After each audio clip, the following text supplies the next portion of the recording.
хамтдаа залбирцгаая.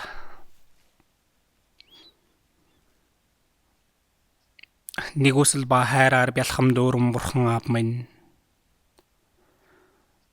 Өнөөдөр эзэн таны өдөр бид бүгдийг нэгэн газарт дуудан цуглуулад эзнийг магтан дуулан эзний ариун үгийг сурах боломжийг олгосонд баярлалаа. Өнөөдөр бүхий л цаг хугацаанд хамт байж өгөөд бурхантай үгээрээ дамжуулан бидний сүнсийг илүү гэгэрүүлж өгч бид эзэн дотор юуны төлөө яаж амьдрах ёстойг бодож чадсан эрхэм цаг байхад туслаарай. Мөн Японд хаврын семинарт явсан байгаа Иохан пастор эзэнт ариун мотраараа зоорон бариад эрүүл мэндийг нь хамгаалж өгч хүчтэйгээр үгийг тунхаглаж чадахад нь туслаарай. Мөн Япон орон даяар эзэн таны сайн мэдээ илүү эрч хүчтэй тараагдахад тусална уу? Мөн улс орны олон гадаадын сайн мэдээний бүхий л үйлсд бурхантай хамт байж өгөөд тусалж өгөөрэй. Бурхан таны итгэмжит ажилчид олноор бий болоход туслаарай. Эзний чин сэтгэлийн хүслийн дагуу эзний сайн мэдээ дэлхийд даяар хүчтэйгээр тунхаглагдахад ажиллаж өгнө. Бид бүгдийг тэр ажилдаа эрхмээр хэрэгжилж өгөөрэй. Өнөөдрийн бүхий л цаг хугацаанд хамт байж өгч тусалж өгөөрэй хэмээн бидний эзэн Есүс Христийн нэрээр залбирлаа. Амен.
Библийн Малах 3 дугаар бүлгээ сая.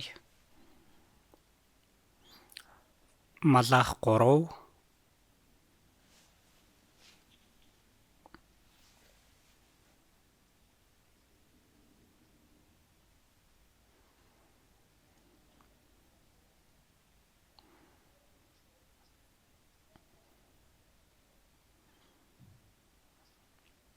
3-ын 13.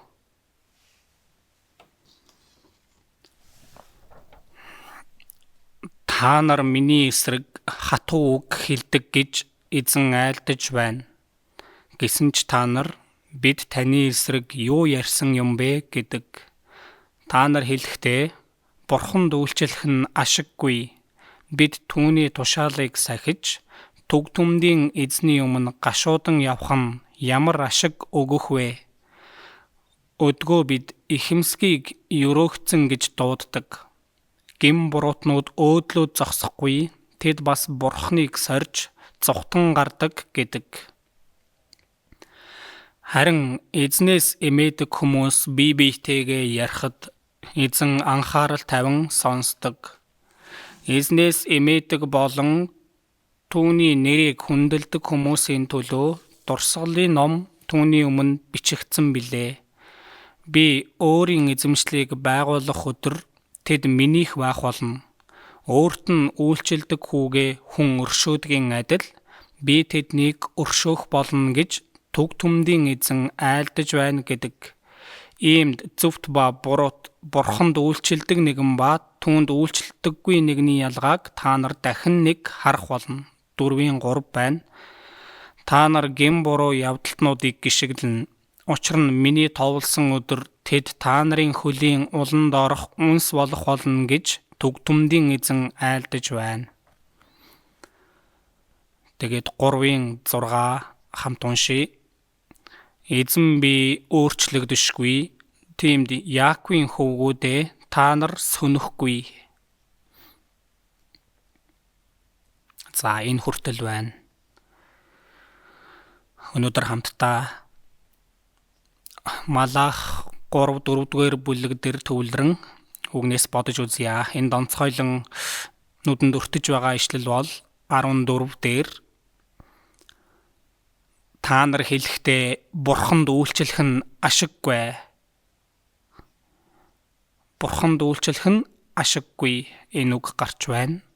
17 дээр би өөрийн эзэмшлийг байгуулах өдөр тэд минийх байх болно. Өөрт нь үйлчилдэг хүүгээ хүн өршөөдгийн адил би тэднийг өршөөх болно гэж түг түмдийн эзэн айлдаж байна. Энд ч гэсэндээ үйлчилдэг хүүгээ өршөөдөг гэж гарч байна. Үйлчилдэг гэдэг тухай гарч байна. 18 дээр иймд зөвхт ба бурууд Бурханд үйлчилдэг нэгэн ба түүнд үйлчилдэггүй нэгний ялгааг та нар дахин нэг харах болно. Тэгэхээр Бурханд үйлчлэх асуудлын тухай энд олон төрлөөр хэлж байна. Тиймээс өнөөдрийн үгийн сэдэв бол 14 дээр гарч байгаачлан Бурханд үйлчлэх нь ашиггүй.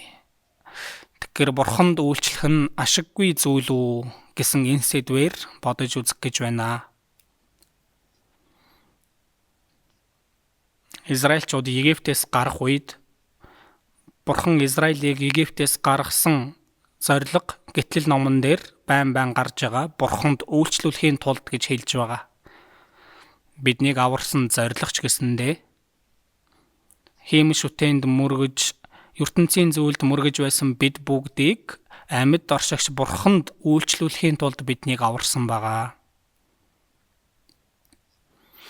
Гэтэл Израильчууд Бурханы ард түмэн учраас ойлгомжтой Бурханд үйлчлэх ёстой байгаа. Гэтэл Малахын үед үнэхээр завхарсан байсан цаг үе. Тиймээс Бурханд үйлчлэх нь ашиггүй гэж хэлж байсан хүмүүс Израилийн ард түмний дунд олон бий болсон юм шиг байгаа. Гэтэл Бурхан бол өөрчлөгдөхгүй. Малах 3-ийн 6 дээр эзэн би өөрчлөгдөшгүй.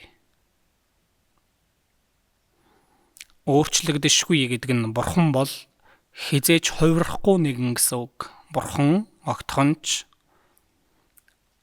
өөрчлөгдөх зүйлгүй бахан. Тиймд Яаковын хөвгүүдээ та нар сонөхгүй. Израильчууд энэ дэлхийн ертөнцөөс арчин хаягдахгүй байгаа шалтгаан юу вэ? Бурхан амлахдаа та нар дуулуургүй байвал дуулуургүй байдлын чинь улмаас би тодорхой та нарыг ял шийтгэл буулгана. Гэхдээ түүнийхээ дараагаар цаг ус хэрэгэн Израилийг энэ дэлхийгээс арчин хаяхгүй гэж амласан байгаа. Тиймд Израильчууд та нар хичнээн их үгэнд орохгүй байсан ч та нар энэ дэлхий дээрээс алга болохгүй байгаа шалтгаан юу вэ? Бурхан өөрчлөгдөшгүй. Бурхан өөрчлөгдөшгүй нэгэн учраас. Тийм учраас Бурхан амлалтаа гарцаагүй сахидаг нэгэн гэсэн үг байх нэ. Энэ дэлхийн ертөнц их өөрчлөгдсөн. Харин Бурхан өөрчлөгддөггүй. Бурхан бол төгс хүч чадалтай, бүхнийг мэдгч, хаасайгүй байдаг. Бурхан огт өөрчлөгддөггүй. Энэ ертөнц өөрчлөгдөнө. Хүндрэлтэн илүү завхарч байна. Гэхдээ өөрчлөгддөггүй зүйл гэж байгаа. Бурхан ч өөрчлөгдөхгүй. Библич нэгэн ч өөрчлөгдөөгүй. Хүний төрлөх чанарч гэсэндээ өөрчлөгддөггүй. Есүс Христ өчигдөрч өнөөдөрч бас мөнхөд хэвээрээ. Тиймээс хуучин гэрээний үеийн Бурхан, шинэ гэрээний үеийн Бурхан байх нэ. Хуучин гэрээг уншаад үзэх юм бол хэн өрөөгцөн бэ гэвэл ямар ч тохиолдолд Бурханд үйлчилсэн хүн өрөөгцөн байгаа. Шинэ гэрээний үед ч адилхан. Яагаад вэ? Бурхан өөрчлөгддөггүй болохоор, Библи бас өөрчлөгддөггүй болохоор байна. Тиймээс Бурханд зүй ёсоор үйлчлэх үгүй юу гэдэг нь бүхий л хүнд үнэхээр ноцтой чухал асуудал байх нэ. 3:13-ыг харъя. Та нар миний эсрэг хатуу үг хэлдэг.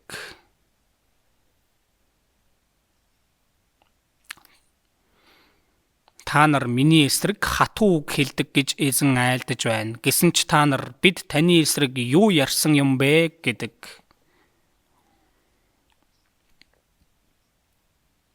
Хүн үнэхээр тэрсэлсэн хорон үгээр Бурхныг сөрөх, эсэргүүцэх боломжтой.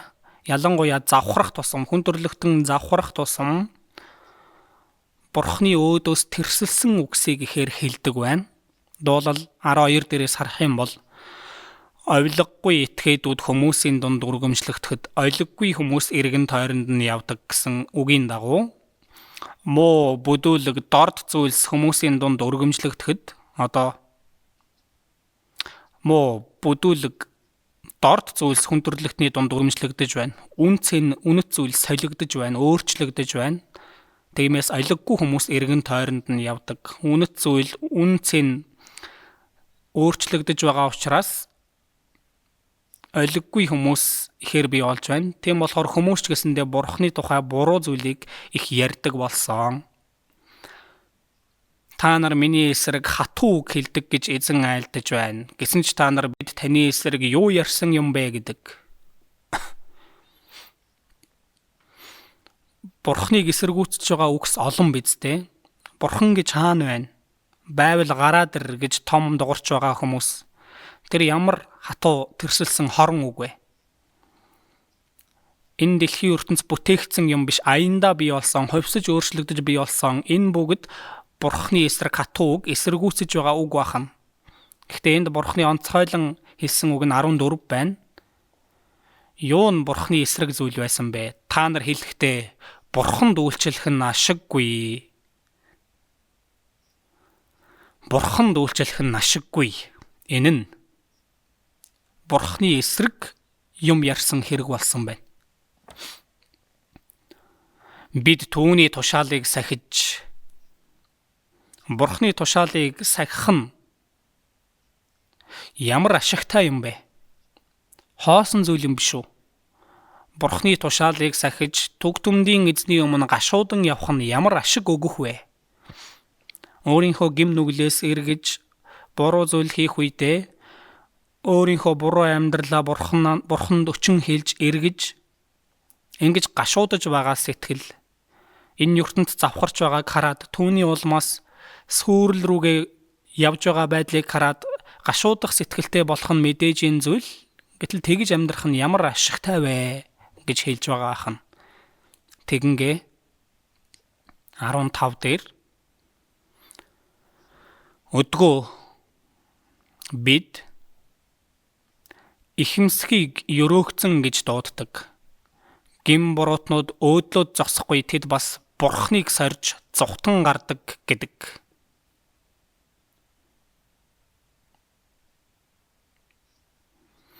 Бурханд үйлчлэх нь ашиггүй. Энэ ертөнц дээр хамгийн хоосон биш зүйл юу бол? Бурханд үйлчлэх нь хамгийн хоосон биш зүйл. Гэтэл бурханд үйлчлэх нь ашиггүй гэж байгаа нь энэ бол хамгийн том тэрсэлсэн хорон үг, хамгийн аимшигтай үг бахан. Бурханд үйлчлэх нь хоосон зүйл. Ямар ашиг байгаа юм бэ? Ингэж хэлж байгаа хан Библийн номлогчийн үгс номноос харъя. 1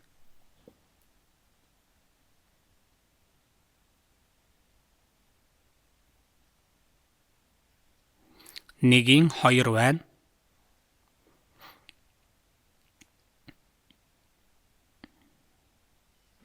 2 номлогч хоосноос хоосон агаад хоосны хоосон бүгд хоосон ажээ гин.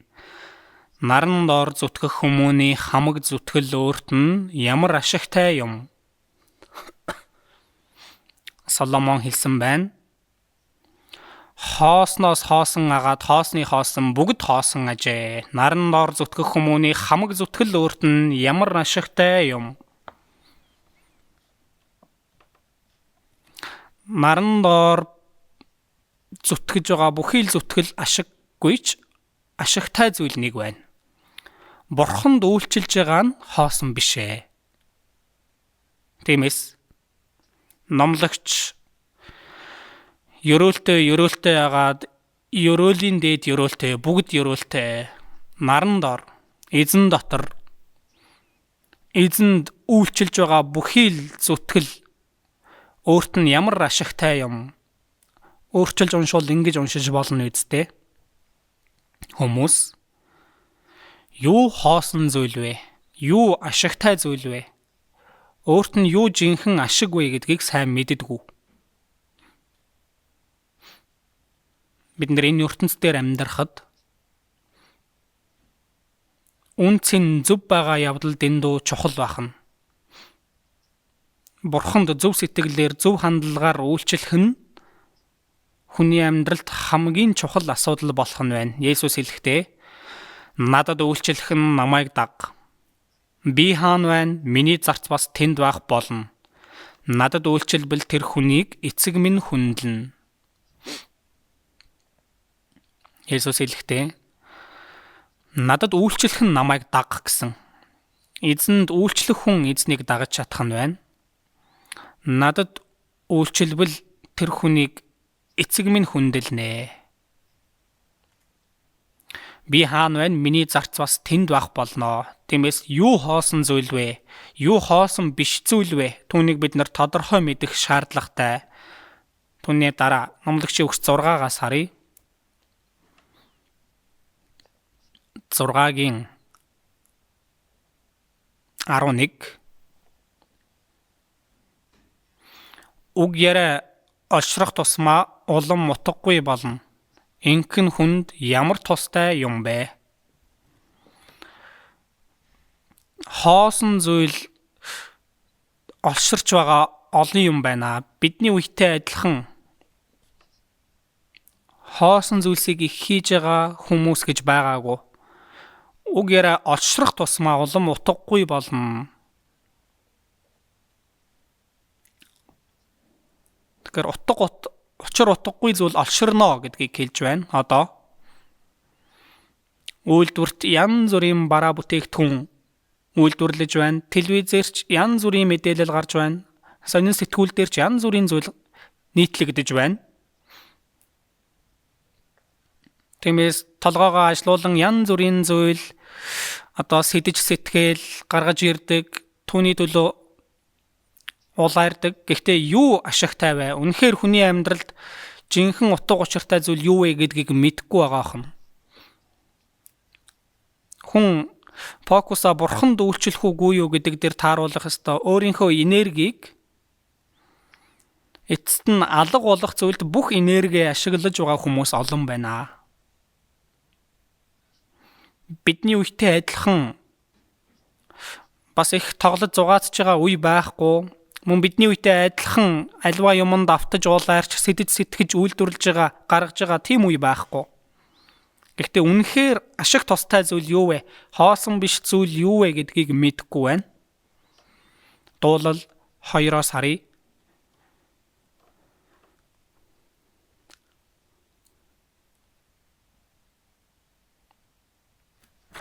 Хоёрын 1.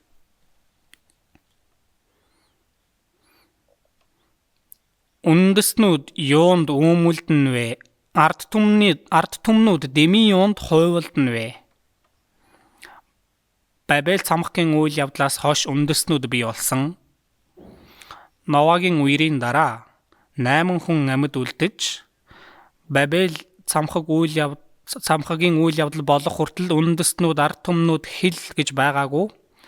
Бабел цамхгийн үйл явдлаар бурхан хилийг нь хувааж тэгээд магадгүй гэр бүлээрээ тэднэрт тархсан бах. Тиймээс олон үндэстнүүд ард түмнүүд бий болсон. Бабел цамхгийн үйл явдлаар хүн төрлөختн завхарснаар улс орны хүрээнд ч янз бүрийн зүйлийг хийж байгаа. Энд үндэстнүүд юунд үүмэлдэн вэ? Ард түмнүүд дэмий юунд хойволдон вэ? Энэ дэлхийд толгоогоо ажилуулан сайн сайхан амьдралтай ертөнцийг бий болгохын тулд хичээж улс орныхоо хэмжээнд юм хийж байна. Гэхдээ ертөнцийн амьдрахад хэрэгтэй. Гэхдээ туйлын зорилго нь болчихж болохгүй. Энэ ертөнцийгээ түүний хүсэл тачаал өнгөрнөө. Тэнгэр газар ч эцэст нь алга болноо. Бидний амьдарж байгаа энэ ертөнц ч эцэст нь галын улмаас шүүгдэхэр байгаа. Каины үр удам соёл иргэншлийг бий болгосон Эхлэл 4 дээр гарч байгаа.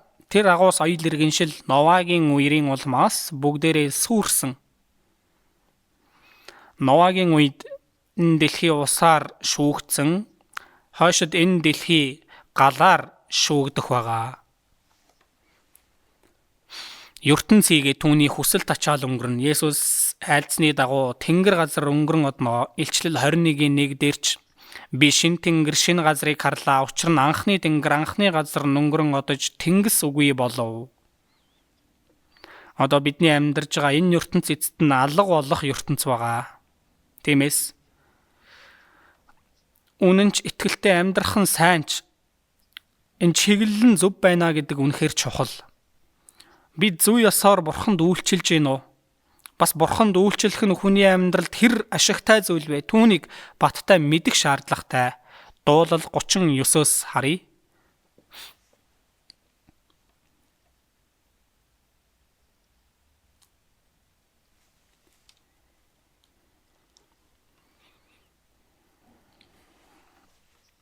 Дөрөв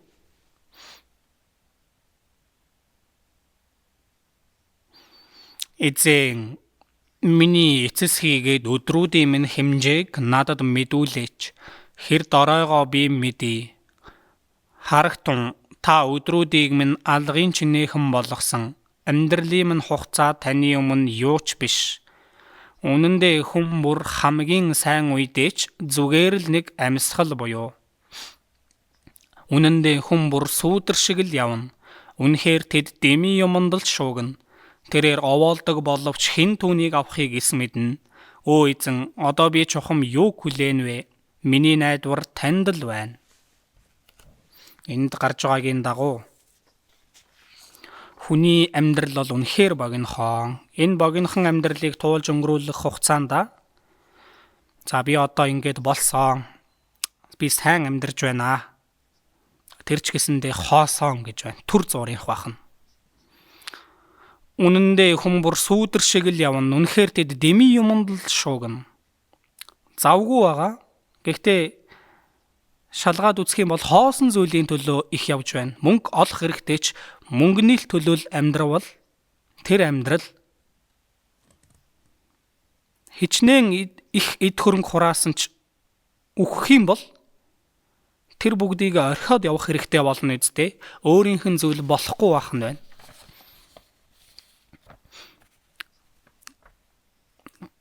Титаник хөлөг онгоцонд бас олон баячууд суусан байсан. Амьд үлдсэн баячууд хэлдэг. Тэр үед завь сүрэхэд эд хөрөнгө юусоо харагдаагүй гэж байгаа. Хэдэн мандрин аваад л зогтож гарч ирсэн гэж байгаа. Энгийн үед алт мөнгө эрдэнсийг чухалд тооцож байсан. Гэтэл яг үхлийн өмнө зогсонгууд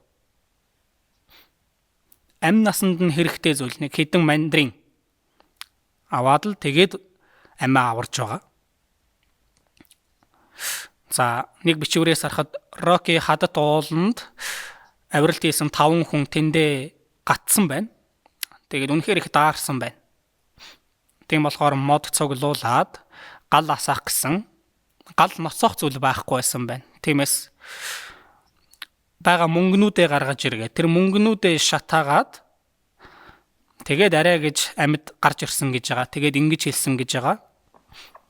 Мөнгө бол хүний амийг аврахын тулд гал ноцоох зүйлээр хэрэглэгдэх хэрэгсэл юм байна. Зүг биз дээ. Мөнгө гэд явж байгаа. Гэхдээ амь насны өмнө гал ноцоох зүйл л болж байгаа байна. Одоо хүмүүс янз бүрийн зүйлийг судалж байна, янз бүрийн зүйлийг хийж байна, зохион бүтээж байна. Гэхдээ хоосон зүйл байх тохиолдол дэндүү их байна. Тэрээр овоолдог боловч хэн түүнийг авахыг эс мэднэ. Өө эзэн, одоо би чухам юуг хүлээн вэ? Миний найдвар танд л байна. Магвансуугийн хүний бичсэн Шоргоолж гэдэг ном бий. Тэр номноос харахад нэг хүн нэг шоргоолжийг сургасан байгаа юм л да. 7 жил сургаад тэгээд өөрийнхөө тушаалаар бүжиглдэг болгосон байна. 7 жил зовж өөрийнхөө үгээр бүжиглдэг болгосон. Тэгээд одоо сонингийн газарт очоод зарлуулад тэгэх юм бол ерөөсөө бөө юм болох юм байна гэд. Тэгээд шүдэнсний хайрцагт тэр сургасан шоргоолзоо хийгээд сонингийн газар руу явж их замда гуанзанд ороод хоол идчихээд тэр хүнд нь гайхуулахын тулд энэ шоргоолжийг хардаа гэд харуулсан. Гэтэл нөгөө хүн нь яна уушлаарай гэд хуруугаараа дараад алчихсан байна. 7 жил хөдөлмөрлсөн зүтгэл нэг өдрийн өглөөл байхгүй болчих чинь тийм ээ.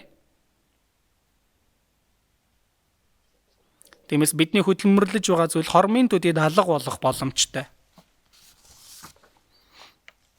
Тиймээс хүмүүс завгүй амьдрах нь мэдээж хэрэгтэй ч би яагаад амьдарч байна вэ? Зорилго маань тодорхой байх хэрэгтэй. Би галд шатах зүйлийн төлөө хөдөлмөрлөд байна уу? Бодох хэрэгтэй. Библийн Хабакук номноос харъя. Хабакук 2:13.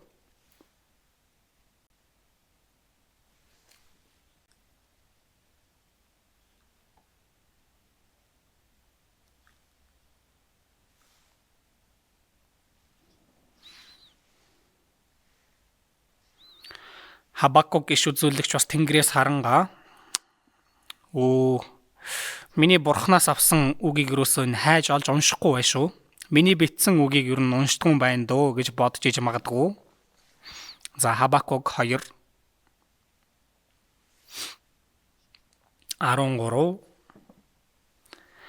Ард түмнүүд галд зориулан нүр их хөдөлмөрлөж үндэснүүд хоосон зүйлийн төлөө эцэж туйлдах нь үнэндээ түг түндийн эзнээс болж байгаа босоо.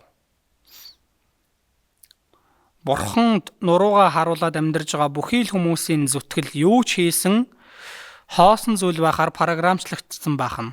Тиймээс ард түмнүүд галд зориулан нүр их хөдөлмөрлөж байна. Ард түмнүүд нүр их хөдөлмөр гаргаж байгаа ч галд зориулж байна гэнэ. Үндэснүүд хоосон зүйлийн төлөө эцэж туйлдах нь үнэндээ түг түмдийн эзнээс болж байгаа босоо. Тиймээс энэ үндэснүүд хөдөлмөрлөж байгаа нь эцэст нь шатах зүйлийн төлөө, хоосон зүйлийн төлөө л байна. бүгд шатах зүйл байна. Хүмүүс цуглараад тэмцээн уралдаанаар цуглаад бөө юм болдог. Тэр дундаж хоосон зүйл их байх боломжтой. Библийн Иеремия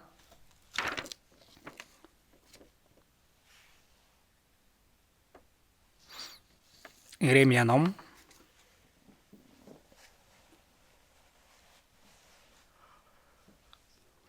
Иеремия 3-ын 22-ыг харъя. Иеремия 3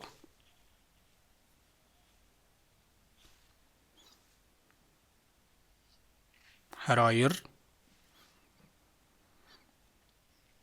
Итгэлгүй хөөхтүүдээ буцаж ирэх тун би та нарын итгэлгүй байдлыг эдгэх болно гэв. Харагтун та бидний бурхан эзэн тул тань руу бид очдог. Уул толгод дээрх үмэн хоосон юм. Үнэн дээр Израилийн аврал нь эзэн бурханы маань дотор билээ.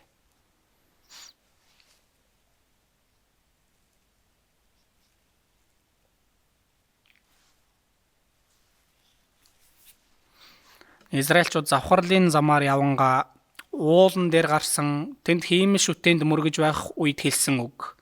Итгэлгүй хүүхдүүдээ буцаж ирэх тун би та нарын итгэлгүй байдлыг эдгэх болно. Бурхан дэргэж ирж байгаа хүнийг бурхан эдгэж өгнө. Харагтун та бидний бурхан эзэн тул тань руу бид очдог. Уул толгод дээрх үмэн хоосон юм. Хиймэл шүтээнд мөргөж байгаа явдлаа хоосон гэж хэлж байна. Тэр уулан дээр толгод дээр хүмүүс олуула цуглараад үнэхээр гайхалтайгаар асар ихээр хиймэл шүтээнд мөргөж зан үйл хийсэн. Тэр бүгд нь хоосон зүйл байсан гэж байгаа хан. Энэ ертөнцийн хүмүүс цуглараад асар их эрдэм шинжилгээний хурал хийгээд л асар их тэмцээн уралдаан үйл явдал их болдог. Спортын тэмцээн болох юм бол хүмүүс ихээр цуглардаг. Хөл бөмбөг гэвэл улс орон даяар хүртэл хөдөлгөөн өрнөдөг. За мэдээж тийм юм байж болно. Гэхдээ тэдгээр бүх зүйл төрхөн зургийн л юмс байна. Тиймээс үнэхээр ашиг тустай зүйл юу вэ? Үнцэнтэй зүйл юу вэ? Түүнийг бид нар хайх хэрэгтэй. Малах номноос дахиад харъя. Малахи 3-ын 14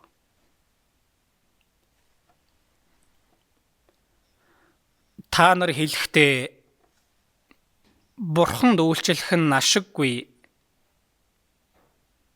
Бид энэ бол жинхэнэ худал үзэл бодол байна. Бурханд үйлчлэх нь ашиггүй. Бид түүний тушаалыг сахиж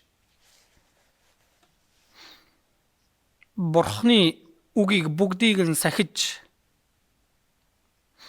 бурханы тушаал бол бурхан тодорхой буулгасан тушаал бол гарцаагүй сахих ёстой зүйл. Тэр тушаалыг сахих нь ямар ашиг өгөх вэ? Тэгээд түг түмдийн эзний өмнө гашуудан явах нь ямар ашиг өгөх вэ? Эндээс харуул хариулт нь гарч байгаа. Бурханд үйлчлэх нь ашиггүй биш ээ. Бурханы тушаалыг сахиж гашуудан явах. Өөрийнхөө гим нүгэлд жинхнээсээ гимшиж эргэж тэгээд энэ ертөнцийн завхарлыг хараад гашуудаж яавал тэднийг эзний төвөрлөө удирдах вэ? Ингэж гашуудаж байгаа сэтгэлийг тээх нь ямар ашигтай сайн зүйл вэ? Содом Гомород амьдарч байсан Лот тэдний ёс бус явдлаас болж зөвхт сэтгэл нь өдрөөс өдөрт шаналн зовж байсан гэсэн. Тиймээс Лотыг зөвхт хүн гэж хэлсэн байгаа. Бурхан Лотыг аварж өгдөг. Езекиэл номон дээрээс чарах юм бол Израилийн завхарлыг хараад гашуудж байгаа хүмүүс тэр хүмүүсийн духан дээр тэмдэг тавь гэсэн биз дээ. Энэ ертөнц ингэж явж болохгүй дээ. Ингэж гашуудсан сэтгэлтэй хүмүүст гашуудж байгаа хүмүүст тэмдэг тавиа гэсэн.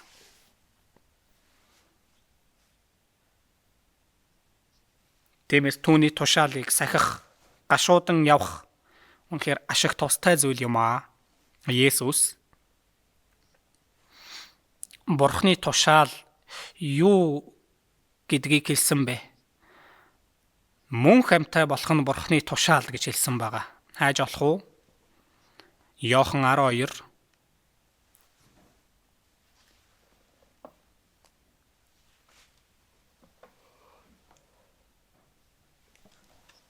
Иохан 12-ийн 49.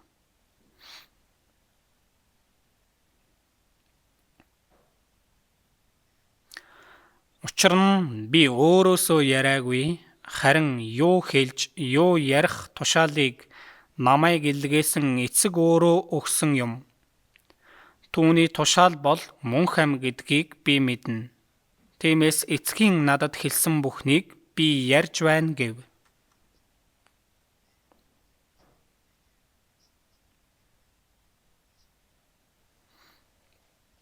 Есүс хэлсэн байна. Түүний тушаал бол мөн хам гэдгийг би мэднэ. Тиймээс хүүд итгэж мөн хамтай болох нь Бурхны тушаал байна. Бурхан Есүсийг илгээж өгсөн. Есүст итгээд мөн хамтай бол гэж байгаа нь хамгийн том тушаал байна. Тэгээд дэд ойлголтын хувьд бас олон тушаалууд байгаа. Хамгийн чухал нь итгэж мөн хамтай болох нь Бурхны хүсэл, Бурхны тушаал байна. Дахиад Малах ном руугаа очие. Тиймээс энд тэгвэл яагаад 14 дээр гарч байгаа ийм үг гарч ирв? Яг нөхцөл байдлыг, бодит байдлыг харахад солигдсон байгаа хэн 15-ыг харъя. 3-ын 15. Яагаад Бурханд үйлчлэх нь ашиггүй гэж бодоод Бурхны тушаалыг сахиж гашуудан явах нь ашиггүй гэж яриад байна вэ? 15-ыг хараад байгаа болохоор ахна. Өдгөө бид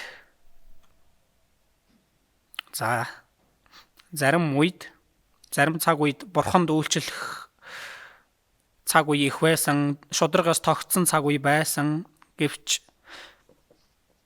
ертөнцид завхрах тусам ертөнц бүрэн өөрчлөгдөж эргэж байгаа нөхцөл байдал харагдах боломжтой. Малахын үед тийм завхарсан цаг үе байсан. Тиймээс 15 дээр өдгөө бид ихэмсгийг өрөөгцөн гэж дууддаг. Одоо бид ихэмсгийг өрөөгцөн гэж дууддаг. Уг нь даруй нэгэн өрөөгдөх ёстой. Даруй нэгэн сайн сайхан явах ёстой. Гэтэл ихэмсэг бардам нэгэн өрөөгцөн гэж байна. Өөрөөрөө PR хийгээд л өөрийнхөө санал онолыг дөвөөлгөөд өөрийгөө гайхуулаад явж байгаа хүн сайн сайхан амьдарч байгаа юм шиг харагдаж байгааз. Тэгээд гим буруутнууд өөдлөө зогсохгүй. Шудраг зөв сайн амьдарч байгаа хүн өөдлөд байгаа юм биш. Гим буруутнууд хормог үйлдэж байгаа хүн өөдлөд байна. Сайн сайхан яваад байгаа нь харагдаад байгаа хэн. Бурхан байвал уг нь тийм хүмүүс шийтгүүлэх ёстой гэтэл өөдлөд байна. Тэгээд Бурхныг сорж зовтон гардаг. Бурхан руу нуруугаа харуулад хамаагүй үйлдэж байгаа хүн, уг бузар сүнсний талд зогсоод амьдарч байгаа тийм хүн зовтон гарч байна, зайлсхийж чадаж байна, өөдлөд байна. Ийм байдлыг хараад Бурханд үйлчилж гин гэж чамд бүтэж байгаа юм юу вэ? Тиймээс Бурханд үйлчлэгч нь хоосон байна, ашиггүй байна гэсэн үг гарч ирж байгаа юм. Тиймээс хорон муу хүний амжилт, зөвхт хүний зовлон харах юм бол Бурханд үйлчлэх тал дээр эргэлзээ төрөх боломжтой. Би тэгтлээ их хичээнгүйлэн Бурханд үйлчлээд амьдарч яхад дорой буураа амьдарж гин. Гэтэл Бурханд үйлчлдэггүй хүн гоё гэр оронд амьдарж гин, сайхан амьдарж гин, хүмүүст хүндлэгдэж байна. Би аврагдсан гэд Бурханд үйлчилж гин л гэж гин. Гэтэл ерөөсөө энэ махан биеийн хувьд болж бүтэж байгаа юм байхгүй. Тийм болохоор Бурханд үйлчлэх нь ер нь ямар ашигтай юм бэ? Түүний тушаалыг сахиж үнэхээр гимсэн сэтгэлээр амьдрах нь ямар ашигтай юм бэ? энэ үг гарах боломжтой байх нь. Тиймээс энэ сайн зүйл, өөрчлөгдөх зүйл бий болж байгаа учраас зөрчил бий болж байгаа юм. Дуулал 73-аас харъя.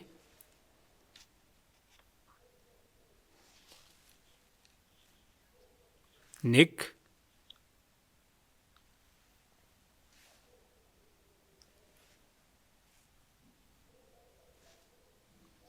хамт уншия. Бурхан Израильд үнэхээр сайн. Зүрх цэвэр хүнд бас сайн. Энэ нэгдүгээр хишлэлийг ямар ч нөхцөл байдал донд батзуурах хэрэгтэй. Бурхан учраас үнэхээр Израильд сайн, цэвэр хүнд бас сайн. Энэ бол ерөөсөө хууль дүрэн бахна. Энэ бол гарцаагүй үнэн зүйл. Гэтэл нүдэнд харагдах бодит байдал эсрэг байгаад байгаа. Тийм болохоор зөрчил үүсдэг. Хоёр дээр. Нэг нь бол баталгаатай. Гэтэл харин би хөл алдах шахав. Алхам минь хальтрах дөхөв. Учир нь гин буруутны амжилтыг хараад сайрхагчд би атаархсан юм. Уг сайн харахгүй байсан бол болох байсан. Сайн харсан юм шиг байгаа. Гин буруутны амжилтыг хараад хартсан байна. Сайрхагчд би атаархсан юм аа. Тэгэхээр гин буруутныг сайн ажиглаж харсан байна. Дөрөв дээр тэд өөхөх цагтаа зүдүүргүй яагаад бүр очиж үтсэн юм шиг байгаа. Яаж энэ гин буруутан хүн яаж өөхөх нь харсан чинь ямар ч зүдүүр байхгүй өөхөж байна. Тэгээд би хаана тарган затгалан гин буруутан мөртлөө ерөөсө тарган затгалан эрүүл саруул байна. Тэд босод хүмүүс шиг зовлонгүй. Хүн төрлөختөн шигч гай гамшиггүй. Уг нь хормог үлдэж байгаа хүн сүүрмээр юмсан, зовх ёстой юмсан гэтэл зовлон алга. Гай гамшигч тохиолдохгүй байна. Тиймээс бардамлан тэдний хүзүүний зүйлт болж хүчирхийллийн хувцас тэднийг нөмөрдөг. Энэ үг. Тэр хүнийг харангуутал энэ хүн бардам хүн байна. Шууд нүдэнд өртгөөр байгаа. Хүзүүний зүйлт гэж байна. Хүзүүний зүйлт шууд нүдэнд харагдана үсттэй. Тэрэн шиг харангуут энэ хүн бардам хүн байна гэж мэдэгдэхэр хүн байна. Хүчирхийллийн хувцас тэднийг нөмөрдөг. Харангуут энэ хүн хүчирхийлэх хүн байна, аимшигтай хүн байна, оролдож болохгүй хүн байна гэж мэдэрхээр хүн бахан. Таргалснаас болж нүдэн бүлтэрч дэндүү их идэж нүдэн бүлтрэх хэмжээнд хитсэн байна. Тэдний зүрх нүглээр урсдаг. Өөрийнх нь хүсэж хүлээж байгаагаас илүү амжилттай амьдраад байна. Илэглэж, дарангуйлал, мууг өгүүлэлцэж, ихэмсгээр бас ярцгаана. Хамаагүй ярьдаг байна. Бардам үг хэлдэг. Ам нь тэнгэрсийг эсэргүүцэн, хил нь газар дэлхийгээр хэсүүчлэн. Энэ ам хэллээрээ бурхны тухай хамаагүй ярьдаг. Хүний тухайч хамаагүй ярьдаг бахан. Тэгсэн ч гэсэндээ зүв зүгээр байгаад байна. 12. Харагтун эдгээр нь гэмт хорон хүмүүс юм. Үргэлж тэд санаа амар байж эд хөрөнгөө арвижуулдаг. Гэтэл үнэндээ би зүрхээ димил зэмгүй цэвэр байлгаж гараа гимгүй байдал дотор димил угаалаа. Өдөржин би сахилгажуулагдаж өглөө бүр гисгээл хүртэж байна. Энэ дуулал номны бичээч үнэхээр итгэл сүсэгтэй бурханд сайн үйлчлээд амьдарсан. Гэтэл өдөржин сахилгажуулагдаж өглөө бүр гисгээл хүртэж байсан гэн. Хийсэн ажил болгоно нь бүтлгүйтэж байна. Энэ ертөнц ийм байж болох юм уу? Тиймээс сэтгэлд нь олон бодол төрсөн байна. Тэгж байгаад энэ дуулал номны бичээж ойлгосон зүйл бий. 16 дээр үүнийг ойлгохоор бодох үед минь надад маш хэцүү байлаа. Бурхны ариун газарт орох хүртэл минь энэ бүхэн үргэлжиллээ. Тэгээд л би тэдний эцсийг ухаарсан юм. Үнэхээр их бодож исэн. Гэтэл Бурхны ариун газарт орох үед Бурхан түүний нүдийг нээж ухааруулж өгсөн байна. Тийм байна. Тийм байна. Юуг ухаарсан бэ гэвэл Бурхан хүнтэй харьцах арга барилыг ухаарсан байна. Яагаад хүмүүс андуурдаг вэ? Энэ махан бие бүх зүйл, энэ дэлхийн амьдрал бүх зүйл гэж бодох учраас л андуурж эндүрдэг. Бурхан хүнтэй харьцахдаа Энэ ертөнц болон дараагийн ертөнц, мөнхийн ертөнц, махан бие болон сүнс бүх зүйлийг нь Бурхан харж хүнтэй харьцдаг. Тиймээс энэ ертөнцийн амьдралыг бүх зүйл гэж эндүрч нүдэнд харагдах зүйлийг л олж авахын төлөө зүтгэж байгаа хүн за ингэж амьдраад үз гэд амьдарж байгаач гал руу орох боломжтой.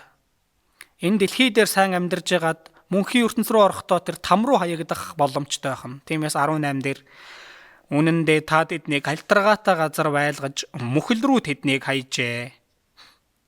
Хормхон зуур тэд сүрчээ. Гинтийн аимшгаар бүр мөсөн сүйтгэгдэжээ. Эзэн урьдчилж харуулж байгаа хан. Үхсний дараа тэр чигээрээ халтарнаа, тэр чигээрээ там руу хаягднаа гэдгийг хэлж байна. Гинтийн аимшгаар бүр мөсөн сүйтгэгдэжээ.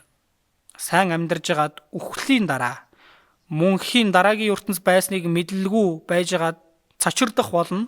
Үхсний дараа сүнс байдгийг мэдээд цочирдох болно. Шүүгдэж там руу хаягдах болсноо мэдээд ямар их цочирдох бол. Тиймээс 20 дээр зүүднээс сэрх мэт эзэн та босоод тэдний дүр төрхийг нь ч үл айшаажээ.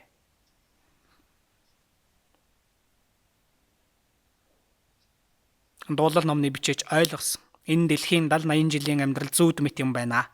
Мөнхийн бодит амьдрал бол үхлийн дараа мөнхийн ертөнц жинхэнэ бодит амьдрал байх юм байна. Үхлийн дараа ховь тавилан бүрэн хуваагдана. Зүүдэнд бол эсрэгээрээ байж болно үсттэй. Тиймээс зүүднээс сэрх мэт эзэн та босоод тэдний дүр төрхийг нь үл ойшоожээ. Тэгингээ 24 та намайг зөвлөгөөгөөрөө удирдах хожим намайг сүр жавхланд огтон авна.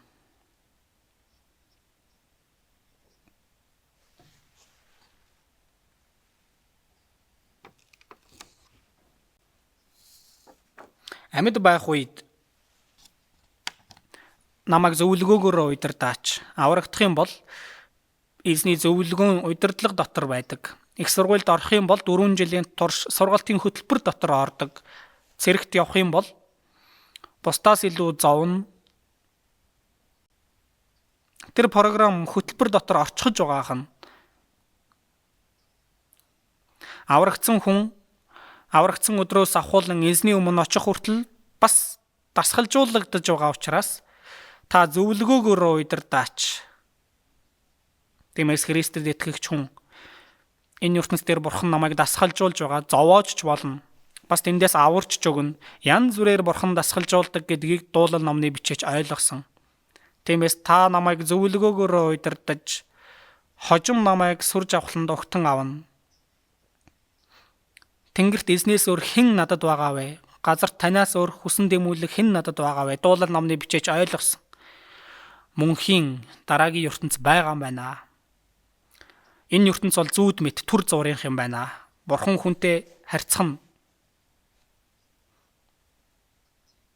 мөнхийн ертөнц энэ ертөнцийг хоёуланг нь Бурхан нэг нүдэнд харж бүх зүйлийг захирж байгаа гэдгийг баттай ухааруулсан бахан.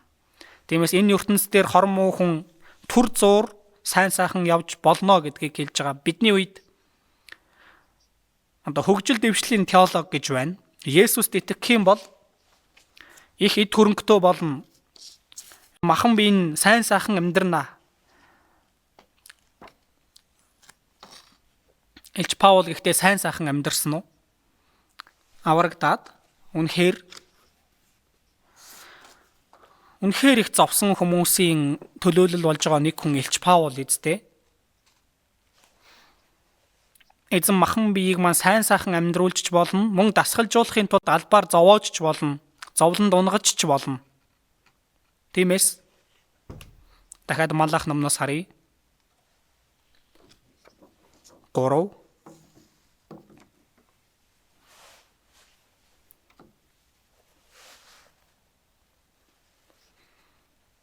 Тиймээс энд 15-ыг харах юм бол бид нэр эндүрч болох учраас болгоомжлох хэрэгтэй. Өдгөө бид одоо энэ ертөнцийг хараа. Энэ ертөнцийг харах юм бол өдгөө бид ихэмсгийг өрөөгцөн гэж дууддаг. Гин буруутнууд өөдлөө зогсохгүй. Тэд бас бурхныг сорж зүхтэн гардаг. Бурханд итгэдэггүй хүмүүс эсрэгээрээ сайн сайхан амьдраад байгаа тохиолдол ямар их байна вэ? Тиймээс бурханд үйлчлэх нь ашиггүй.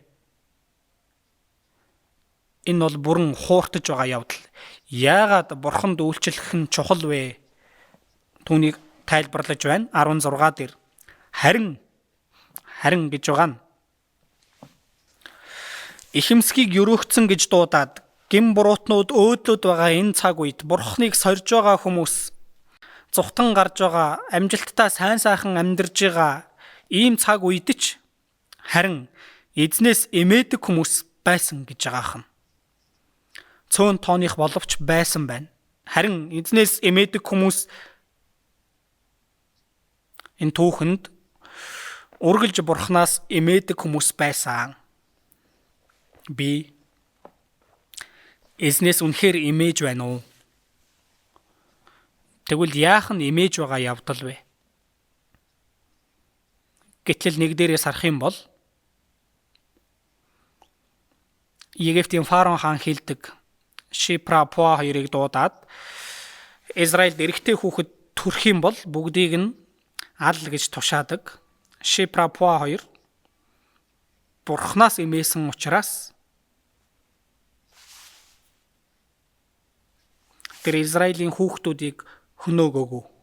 Тиймээс хаан яагаад хөнөөгөөгүй вэ? Гэтэл Израилийн эмэгтэйчүүд хаан таны мэдэж байгаачлан Египт эмэгтэйчүүдээс илүү хүчтэй. Тиймээс бид нар хүүхэд төрүүлэхээр очихоос өмнө өөртөө төрчихсөн байдаг. Тиймээс алж чадаагүй гэж шалтак хэлдэг. Тал нь үнэн зүйл. Тиймээс Библи хэлэхдээ их баригчид энэ Шипра Пуанар бурхнаас эмээсэн тул тэр тэдэнд гэр бүл бий болгож өгчээ гэж гарч байгаа. Тэгэхээр эмээх гэдэг нь юу гэсэн үг вэ? Египтийн хаан бурхан мэт оршигч байсан. Египтийн хаанаас илүү бурхныг илүү өргөмжлөх нь түүнийг бурхнаас эмээсэн гэж илэрхийлж байгаа. Бурхнаас эмээнэ гэдэг үг нь энэ дэлхий дээр юунаас илүү бурхнаас айж бурхнаас эмээхийг хэлж байгаа. Зарим хүн бурхнаас айдаггүй дарга захирлаас айгаад байдаг.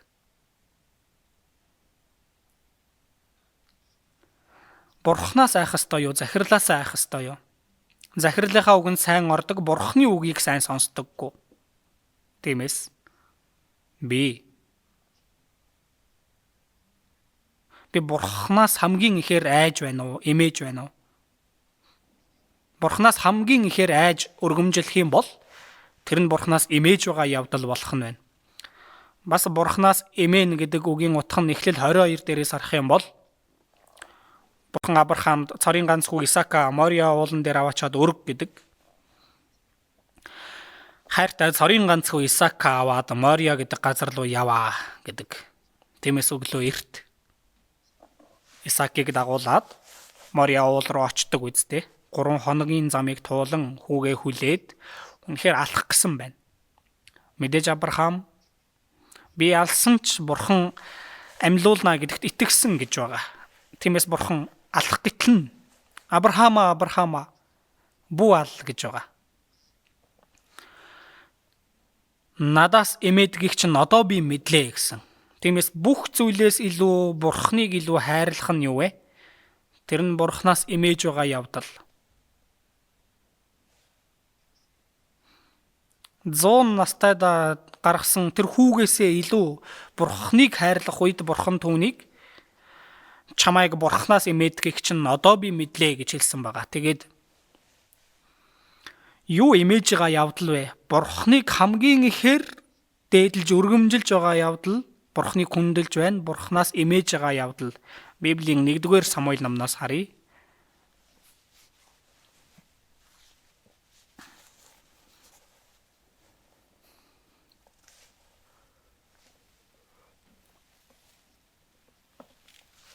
1-р Самуэль 2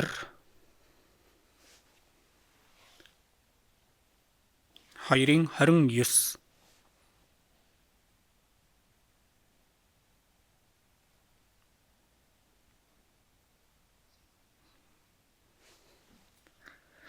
Миний орших газарт миний тушааснаар надад өргөсөн өргөл тахилууд дээр харин та нар яагаад дэвсэлж бас миний ард түмэн Израилийн өргөсөн тахил бүрийн дээжээр өөрсдийгөө таргалуулан хөвгүүдээ надаас илүү дээдэлж байна вэ гэлээ. Тиймээс Израилийн бурхан эзэн ийхүү тунхаглаж байна.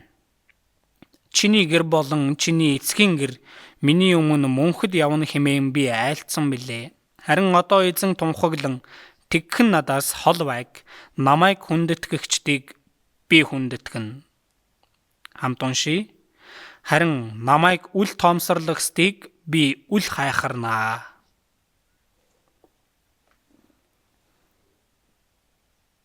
Хопны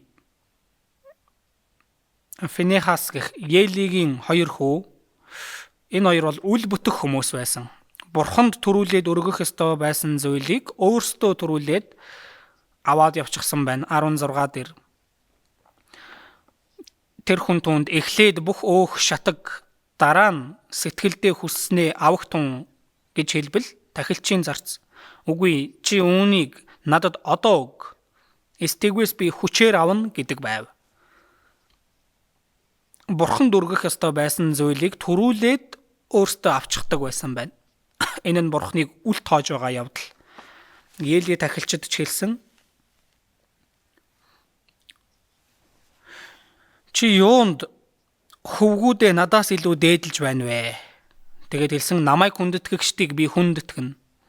Харин намайг үл тоомсорлагчдыг би үл хайхарна. Тиймээс төрүүлээд бурхан байх үед тэр нь бурхныг дээдэлж байгаа явдал.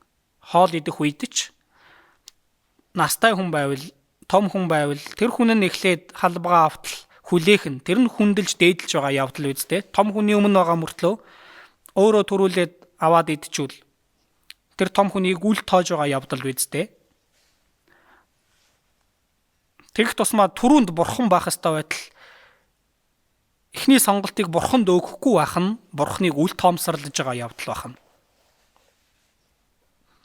Тэгэхээр бурхан өөрийг нь хүндэтгэж байгаа хүнийг хүндэтгдэг. Тэгээд бурхнаас эмээх нь хормог үзен ядах явдал байгаа. Сургаалт үгс 8-аас харъя.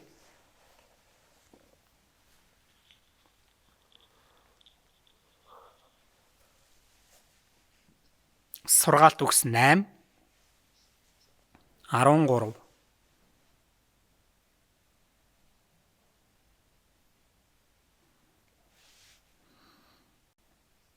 Эзнээс эмээхүйн ёрын мууг үзен ядах явдал юм. Ихэмсэг зан, бардамнал, хорон замнал, гажууг яригч амийг би жигшдэг. Эзнээс эмээхүйн ёрын мууг үзен ядах явдал юм.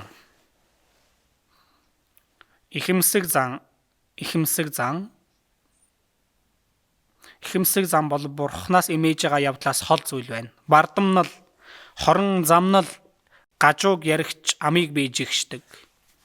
Тиймээс амаараа хамаагүй ярих. Энэ биеэрээ гим нүгэл хийж, биеэрээ хамаагүй гим хийх.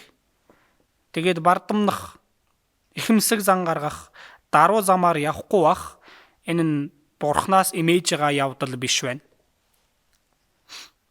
Тиймээс эзнээс эмээхүйн ёрын мууг үзен ядах явдал юм. Тиймээс Малахын үед ч эзнээс эмээж исэн хүмүүс байсан. Хаанаас илүү? Хатан хаанаас илүү бурхнаас эмээж.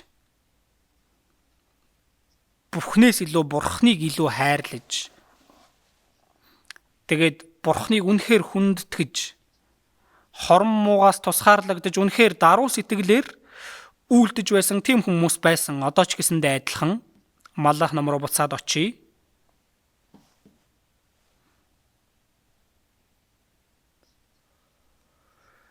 энэ ертөнц хичнээн завхарсан ч Бурхныг тас зуурдаг хүмүүс байдаг бахнэ.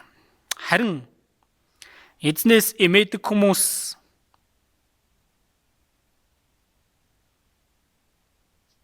одоо ч гэсэндээ байгаа. Эзнээс эмээдэг хүмүүс шинэ гэрээний үед хэн эзнээс эмээдэг вэ гэвэл Исая 11 дээр гарч байгаачлан эзний сүнс, ариун сүнс бол эзний сүнс. Хүн аврагдах юм бол, гэм нүглээ уушлуулах юм бол ариун сүнс орж ирдэг. Тэр ариун сүнс эзнээс эмээдэг сүнс учраас баталгаатай дахин турж баталгаатай аврагдаж байж Бурханаас эмээдэг болно. Бурхан төвтөө амьдардаг болно. Харин эзнээс эмээдэг хүмүүс яаж амьдарсныг энд хэлж байна? Бие биетэйгээ ярихад бие биетэйгээ гэсэн. Эзнээс эмээдэг хүмүүс ганцаараа үйлдэх биш, ганцаараа амьдрах биш. Харин эзнээс эмээдэг хүмүүс эзнээс эмээдэг хүмүүсээ таньдаг. Аврагдсан хүн аврагдсан хүнээ таньдаг. Тиймээс өөр хоорондоо нэгдэж чаддаг. Бурхан руу нуруугаа харуулад амьдарж байгаа хүн бас л тийм хүнтэйгээ таардаг. Бурханаас эмээж байгаа хүн Бурханаас эмээдэг хүнтэй л тохирдог. Энэ загсыг харах юм бол яаж игээд л өөрийнхөө дүр төрхийг хараагүй мөртлөө өөрийнхөө төрөл зүйлийг мэддэг үсттэй яг л сүрэг сүргээрээ явдаг. Туулаач гэсэндээ яг л өөрийнхөө сүргийг олцдог. Нохойч гэсэндээ ижилсэл явдаг байна. Энд эзнээс эмээдэг хүмүүс бие биетэйгээ хамт байхыг хэлж байна. Бие биетэйгээ ярихад юу ярьсан бол 13 дээр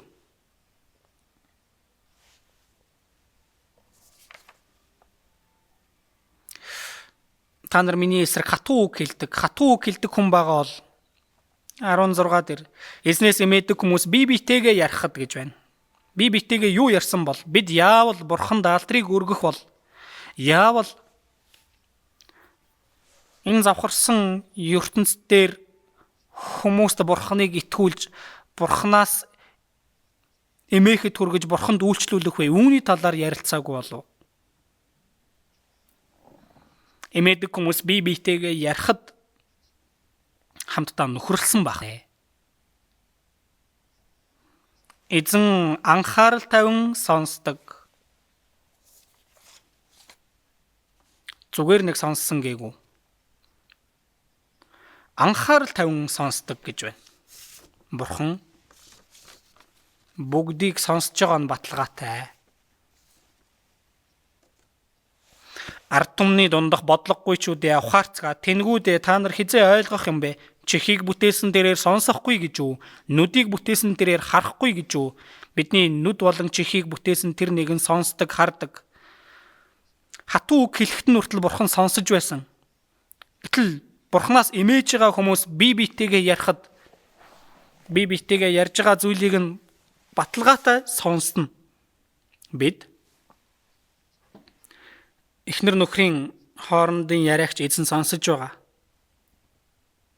Тэгээд өөр хоорондоо цуглаад ярьж байгаа тэр харилцан яриагч Бурхан сонсож байгаа. Нөхөрлөл дунд болж байгаа яриагч сонсож байгаа, хөвчлсөн яриагч сонсож байгаа. Эзэн гарцаагүй сонсдог, итгэгчийн үгийг сонсдог. Соломоны дуун 2-оос харъя.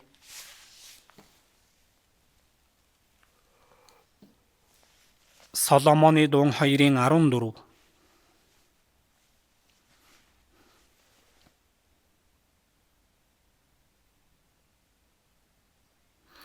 Ангал зохионы үе нөмөрдөн суугаа миний тагтаахан үзэмж зүсчин жавхаалаг өөрийн чин дуу цовоолог тул өн гэгшгээ сонсоход өөрийгөө нэг үзүүлээч. Ангал зохионы үе гэж байна. Тэгэхээр ийм нууц газар байгаа учраас үнэхээр Цохооны үе гэж байгаа нь тусгаарлагдсан газар байна. Бүрэн төгс тусгаарлагдсан газар. Миний тагтаахан гэж байна. Сүйт бүсгүйг тагтаахан гэж байна. Үзэмж зөрчин жавхаалаг. Өөрийн чин дуу хоолой цовоологтол өөрийгөө нэг үзүүлээч. Тэгэхээр хуваараа эзний царай өд хараад эзэн минь туслаач, эзний тусламжийг гуйж, эзнээс гуйж хүсэмжилж байгаа тэр дуу хоолойг бурхан сонсож байгаа.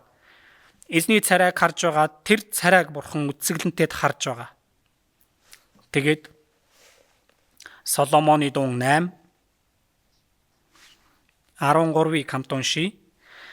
13 Цэцэрлэгт суугч минь, дуу хоолойгч нь найзууд минь сонсно. Дуу юугаа чи дуулгаж надад сонсгооч. Цэцэрлэгт суугч гэдэг нь чуулган дотор байхыг хэлж байна. Энэ хамт олон дундаа сүрэг дотроо байхыг цэцэрлэгт суугч минь, дуу хоолойгч нь найзууд минь сонсно. Христэд итгэгчид гэрчлэл ярихад найзууд нь тэр гэрчлэлд нь чих тавьдаг үсттэй. Дуу юугаа чи дуулгаж надад сонсгооч. Эзэн ч гэсэндээ бүгдийг сонсож байгаа. Нууц харагч эцэг гэж хэлсэн. Эзэн бүгдийг харж байгаа, сонсож байгаа. Тиймээс энд Малах 3:16 дээр харин эзнээс эмээдэг хүмүүс бие биетэйгээ ярихад эзэн анхаарал тавин сонсдог. Эзнээс эмээдэг болон түүний нэрийг хүндэлдэг хүмүүсийн төлөө дурсгалын ном түүний өмнө бичигдсэн билээ. Эзэн дурсгалын номонд бичигдэх зүйлсийг бичигдэж байгаа учраас хоосно уу гэж байгаа хан.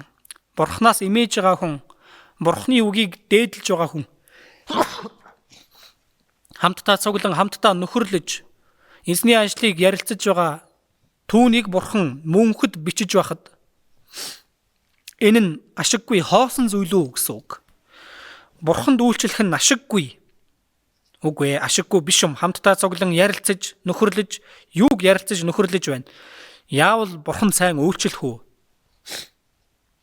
Есүс ч гэсэндээ энэ газар дээр ирсэн шалтгаан хүнийхүү үйлчлүүлэхийн тулд бос харин үйлчлэхийн тулд олны төлөө амиа золиос болгон өгөхийн тулд ирсэн гэсэн энэ үгийн дагуу Есүс ч үйлчлэхийн тулд ирсэн, өөрийгөө золиос болгон өгөхийн тулд ирсэн. Тиймээс юу үйлчилж байгаа явдал вэ? Сүнсний төлөө амиа зориулах нь үйлчилж байгаа явдал.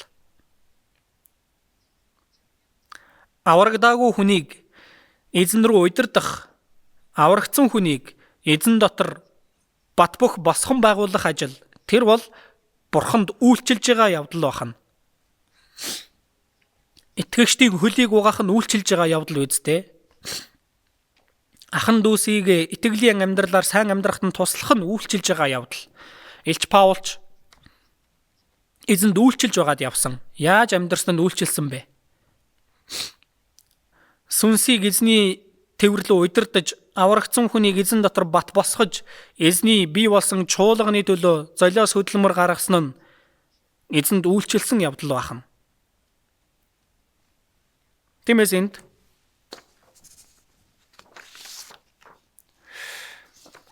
эзэнд үйлчлэх нь ашиггүй гэсэн болохоор Бурхан хариулсан байна. Бурханд үйлчлэх нь эцэст нь хоосон бишээ гэдгийг.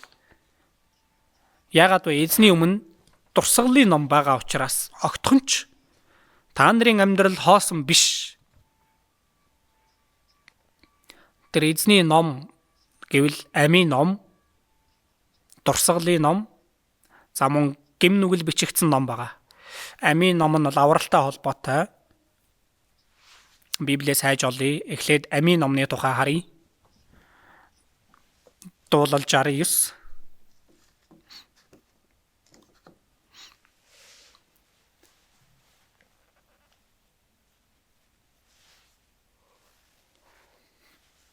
Жаран 9-ийн 28.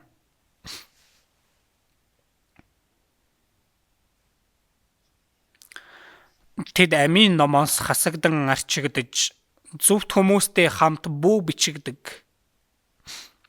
Энэ хасагдан арчигдах гэж байгаа нь уг нь бичигдсэн байгаа. Гэхдээ хасагдахыг хэлж байна. Тэд гэж байгаа нь хэн бэ? 21 дээр. Тэд бас надад хүнсэнд минь цөс, цанхад минь уулгахаар цуугүй. Тэгэхээр эзнийг эсэргүүцэж байгаа хүмүүс. Есүсийн тухайн үед эзнийг эсэргүүцэж исэн хүмүүс. Тэр хүмүүс амийн номонд байсан. Гэхдээ тэднийг амийн номоос хасагдан арчигдаж зөвхт хүмүүстэй хамт бүү бичигдэг гэж байна. Тиймээс амийн номонд уг нь бичээтэй байгаа эцсээ хүртэл аврагдахгүй бол хасагдан арчигддаг бахан, арилдаг бахан. Тиймээс хүн төрх үед Есүс бүх хүний гмийн төлөө өгсөн учраас бүх хүний нэр амийн номонд байгаа. Гэхдээ амьд байх хугацаанд эцсээ хүртэл аврагдахгүй бол нэр нь арилдаг бахан. Тиймээс эцсийн эцэст аврагдсан хүний нэр л тэнд үлдэх нь байна. Библийн Гитлэл 32-оос харъя.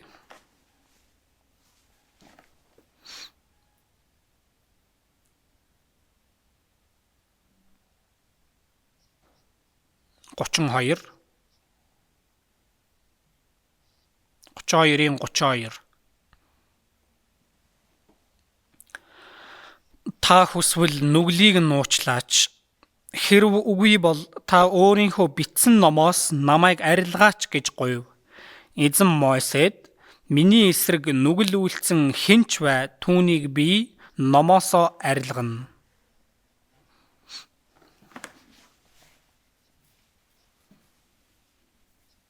Энэ амийн ном бахан. Мойсе хэлж байна, бурхан минь ээ. Эсрэгээр намайг амийн номоос арилгаач. Намайг арилгаад ч болов Израилийг бүү сүрүүлээч. Ямар чин сэтгэлийн залбирал вэ? Та өөрийнхөө бичсэн номоос намайг арилгаач. Ингээд ч болов Израилийг уучлж өгөөч.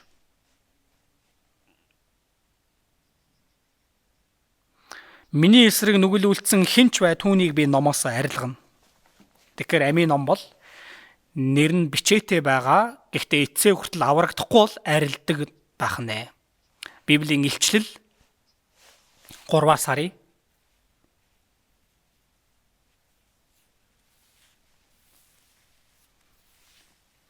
Илчлэл 3. 5 дугаар ишлэл. Энэ мэт ялагч нь цагаан хувцас өмснө. Би түүний нэрийг амийн номоос баллахгүй. Би эцгийнхээ өмнө болоод Тэнгэр элч нарынхан өмнө түүний нэрийг хүлээн зөвшөөрнө. Би түүний нэрийг амийн номоос баллахгүй. Арилгахгүй гэсэн үг байна. Нэрийг амийн номоос баллахгүй. Би эцгийнхээ өмнө болоод Тэнгэр элч нарынхан өмнө түүний нэрийг хүлээн зөвшөөрнө. Тиймээс эцсээ хүртэл аврагдахгүй бол бурхан нэрийг нь амийн номоос баллах нь байна. Баттай аврагдсан хүн, гим нүглээ уучлуулан ариун сүнс орж ирсэн аврагдсан хүн эзэн амийн номон дээр байгаа нэрийг нь мөнхөд арилгахгүй ахна. Тиймээс амийн ном бол авралтай холбоотой ном. Түүний дараа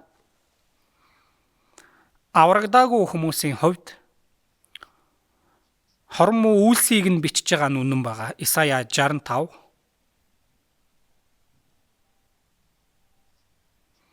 Исая 65. 6.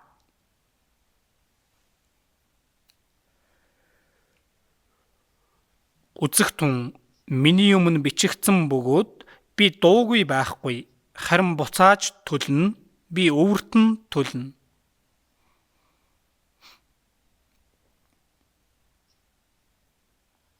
Хүн эцсээ хүртэл бурхан руу нуруугаа харуулan хорон мууг үйлдэх юм бол бурхан хэлж байна.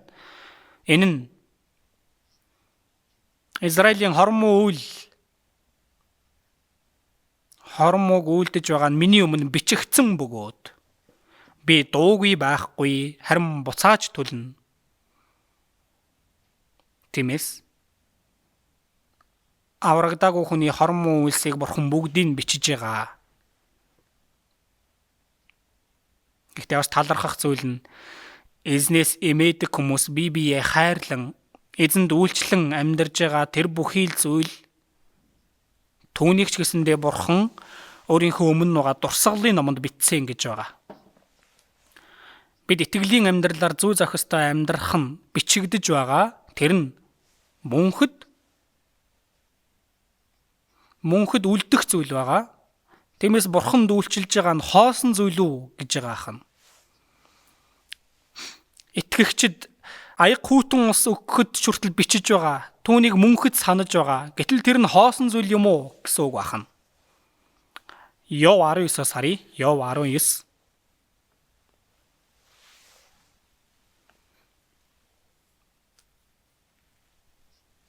(19-ийн 23).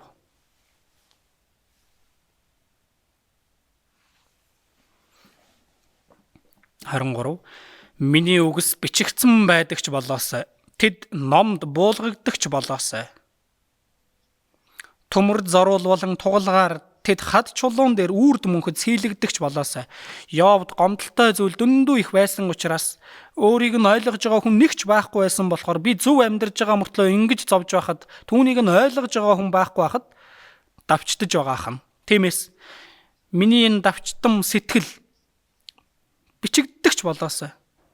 Миний үгс бичигдсэн байдагч болоосай. Тэд номд буулгагдагч болоосай. Төмөрд зоруул болон тугалгаар тэд хад чулуун дээр үрд мөнхөд сийлэгдэгч болоосай. Эзэн Йов номон дээр биччихсэн биз дээ. Тиймээс итгэлийн амьдралаар зөв зохистой амьдрах нь Бурхан үрд мөнх арилахгүй байхаар биччихсэн бахан. Дуул 56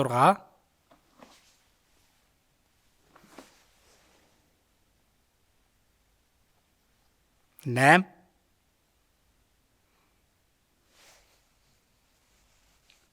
хамт уншия. Миний төөрөгдөл бүрийг та тоолсон билээ. Нулимсыг минь тулмандаа цуглуулан хийгээч.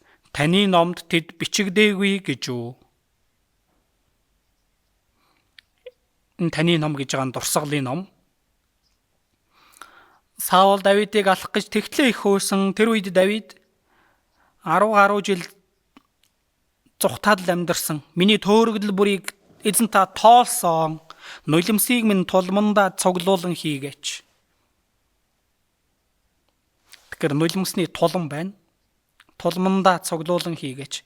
Итгэгчийн урсгаж байгаа нулимс, үнцэнтэй нулимсны дусал бүрийг Бурхан цуглуулж байгаа.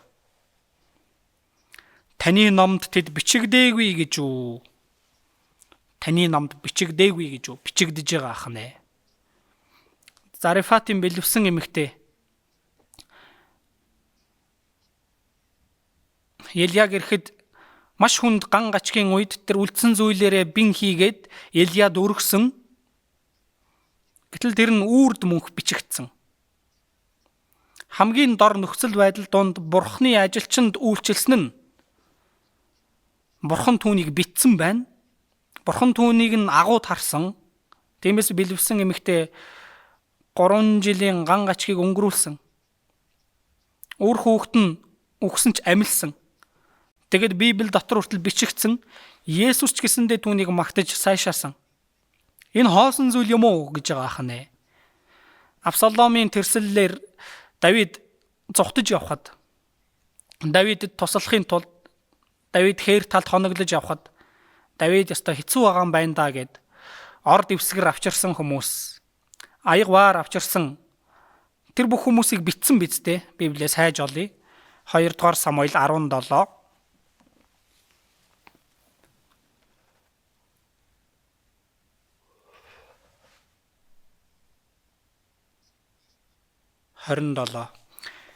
Энийг харах юм бол Бурхан үнэхээр гайхалтай санагддаг. 27-г Давидыг Маханаимд ирэхэд Рабагийн Аммоны хөвгүүдээс Нахашийн хөвгүүн Шоби, Ло Дебарын Аммелийн хөвгүүн Махир, Рогелимийн Гэлиад хүн Барзилайн нар орд ивсгэр, аягвар, буудай, арвай, гурил, шар будаа, шош, зармаг, хуурсан тариа, зүгийн бал, цөцгий, хонь, бяслаг зэргийг Давид болон түүнтэй хамт явагчдын хүнсэнд авч ирэв. Учир нь тэд ард олныг цөлд өлсөж ядран цангаж байгаа хэмээн боджээ.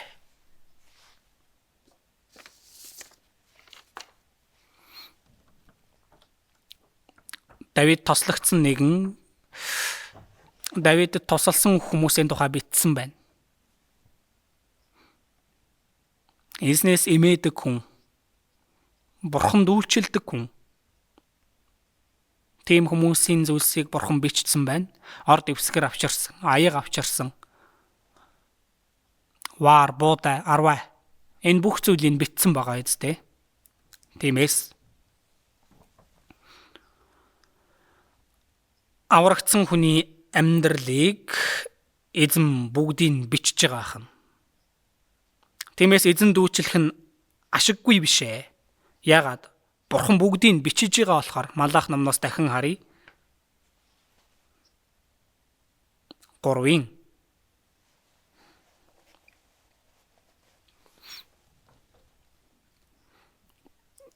Тиймээс яагаад эзэн дүүчлэх нь хоосон биш вэ? 17 дээр би өөрийн эзэмшлийг байгуулах өдөр тэд минийх байх болно. Би өөрийн эзэмшлийг байгуулах өдөр гэсэн. Одоо бол хүний цаг үе байгаа. Хүн төрлөختний цаг үе. Эзний хөвгүүдийн цаг үе ирээгүй. Энэ үеийн хөвгүүд өөрсдийн цаг үе. Тэгэхээр энэ цаг үе бол болор сүнсний ажиллаж байгаа гим нүгэлтнүүд тэргүүлж байгаа тийм ертөнц байна. Эзний хөвгүүдийн цаг үе арай ирээгүй байна. Тэгэхээр эзэн ирсэн шиг эзэн дахин ирэх өдөр гэж байгаа. Тиймээс би өөрийн эзэмшлийг байгуулах өдөр, энэ эзэмшлийг байгуулах өдөр ямар өдөр вэ? Малах 4:3-ыг харъя. Та нар гим буруу явдалтнуудыг гიშгэлнэ. Учир нь миний товлсон өдөр тэд та нарын хөлийн уланд орох үнс болох болно. Тиймээс миний товлсон өдөр гэдэг нь ямар өдөр вэ? Эзний дахин ирэх өдөр бахан. 17 дээр 3:17 дээр би өөрийн эзэмшлийг байгуулах өдөр тэд минийх байх болно. Одоо бол бардам хүмүүс өрөөгдөж байна, хорон мөг үйлдэж байгаа хүмүүс өөдөлж байна. Гэхдээ Бурхан амлалтынхаа дагуу ирсэн шиг Бурхан дахин ирнэ гэж байгаа хам. Би өөрийн эзэмшлийг байгуулах өдөр тэд минийх байх болно. Эзэн дүүлчилж байгаа хүн, нэрийг нь өргөмжилж байгаа хүмүүс тэд минийх байх болно. Минийх байх болно гэж байгаа нь эрдэнэс бахна. Тэд минийх байх болно. Хагга 2 дээр Есүсийг бүх үндэстний эд баялаг гэсэн байна. 2 дугаар Коринт 4 дээр бид энэ эрдэнсийг шавар савнд тээдгээ. Есүс бол бүх үндэстний эд баялаг. Бид нар аврагдах үед эрдэнэс болсон байна. Бид нар ийм нэг чулуу юм шиг харагдж байгаач эрдэнэс бахна. Энэ чулуу шиг харагдж байгааз гэхдээ эрдэнэс.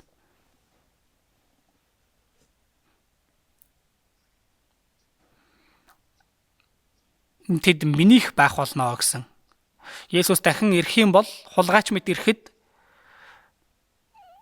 чул авчрах юм биш, эрдэнэс авчирна. Аврагдсан хүмүүс эрдэнэс шүү дээ. Би өөрийн эзэмшлийг байгуулах өдөр тэд минийх байх болно. Өөрт нь үйлчилдэг хүүгээ хүн өршөөдгийн адил би тэднийг өршөөх болно хэлсэн байна. Бурханд үйлчлэх нь хоосон зүйл үү? Та нар эзэн дотор амьдарж байгаа бүхий л зүйлсийг би мөнхөд дурсан санахын тулд дурсгалын номонд бичсэн байхад хүртэл хоосон зүйл гэж үү?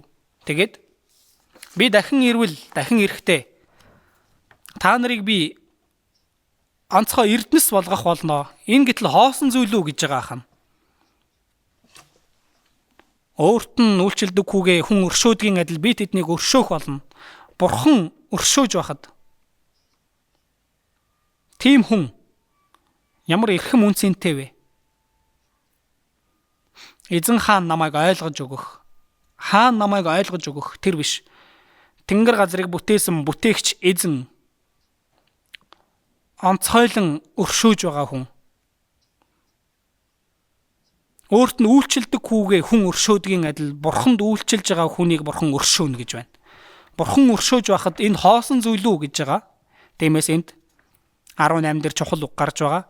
Иймд зөвхт ба буруут бурханд үйлчилдэг нэгэн ба түүнд үйлчилдэггүй нэгний ялгааг харах болно.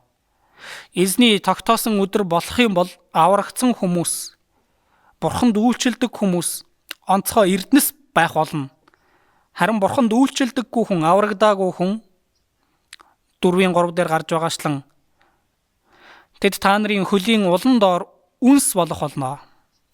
Одоо 3:15 дээр хорон мууг үлдэж байгаа хүн сайн сайхан яваад байна. Гэхдээ энэ хорон муу нэгэн миний эзэмшлийн өдөр тэд та нарын хөлийн уланд орох үнс болох болно. Хорон муу хүн хөлийн уланд орох үнс бахна. Бурханд үйлчлэх нь ашиггүй гэж байгаа хүмүүс. Тийм хүн эцэст нь хөлийн уланд орох үнс болох нэ. Дуулал 119 дээр юу гэсэн бэ? Дэлхийн бүх хорон санаатныг та хог шавхруу шиг хөсөр хаясан. Тиймээс таны зарчмуудыг би хайрласан гэсэн. Хорон муу хүмүүсийг хог шавхруу мэт хаясан гэж. Бурханд хог шавхруу мэт хаяж байгаа нь ямар азгүй явдал вэ? Хорон муу хүн салхинд хийсэж байгаа тэр хогтой адилхан. Бид нар бол өргөст ботны дундах сараа нохно. Авгалдаа мэд хүмүүн, үт мэд хүний хүү гэсэн. Тиймээс авгалдаа мэд хүн, үт мэд хүн хөлийн уланд орох үнс. Харин бурхнаас имэж байгаа хүн, бурханд үйлчилж байгаа хүнийг бурхан өөрийнх байлгах болно. 18 дээр тэр үед та нар эргэж ирээд гимшиж эргэж ирсэн хүмүүс бид. Та нар эргэж ирээд бид нар эргэж ирсэн Есүс дахин ирэх үед бид Бурхны өмнө бүгдээрээ өргөгдөөд очино. Тэр үед та нар эргэж ирээд энэ дэлхий дээр Бурхны твэрт эргэж ирсэн. Одоо эзэн дахин ирэх юм бол эзэн дахин амьллын биеийг өмсгөж тэр дээшээгээ бурхан өөрийнхөө өмнө биднийг эргүүлж аваачна. Бид дээшээ очих нь байна. Эргэж очоод зөвхт ба буруут бурханд үйлчилдэг нэгэн ба түүнд үйлчилдэггүй нэгний ялгааг та нар харах болно. Ялгааг харах болно. Ялгааг нь мэдэх болно гэж байна.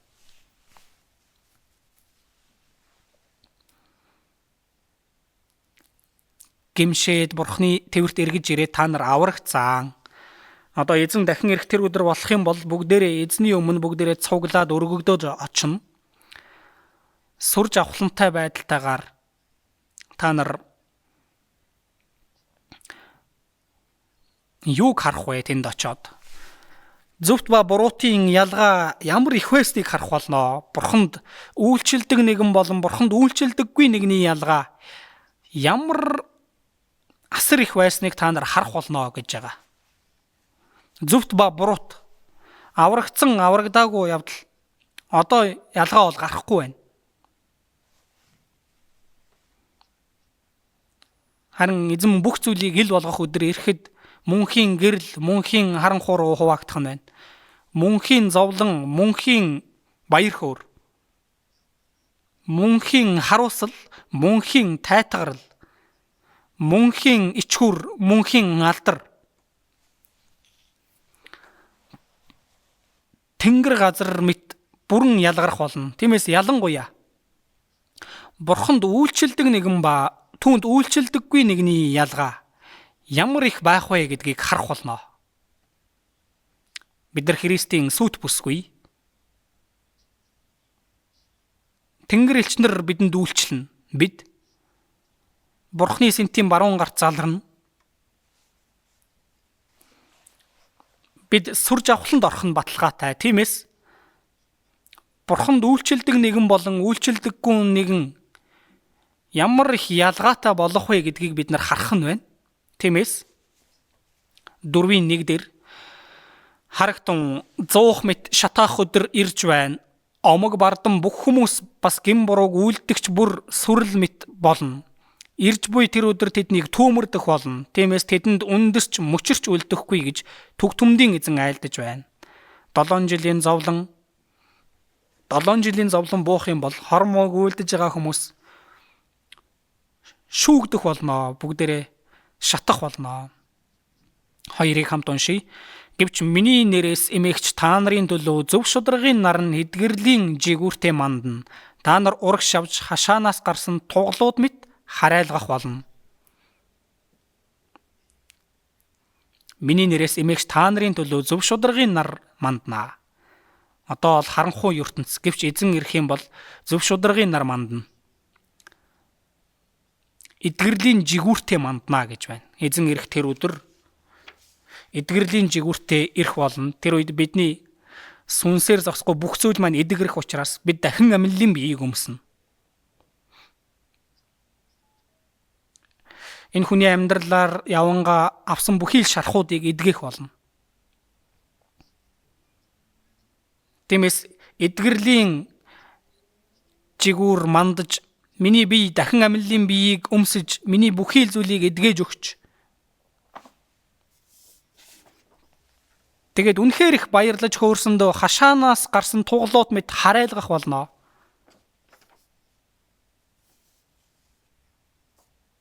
Хашаанаасаа гарч байгаа тугал тоглож нааддаг шиг бид нар мөнхийн деважинд орохдоо үнэхээр их баярлаж хөөрч тэр тугал харайлгах мэт баярлаж хөөрөх болно гэж байгаа хэн. Тиймээс хэлж байна. Ингэсэн ч эзэнд үйлчлэх нь ашиггүй зүйл үү?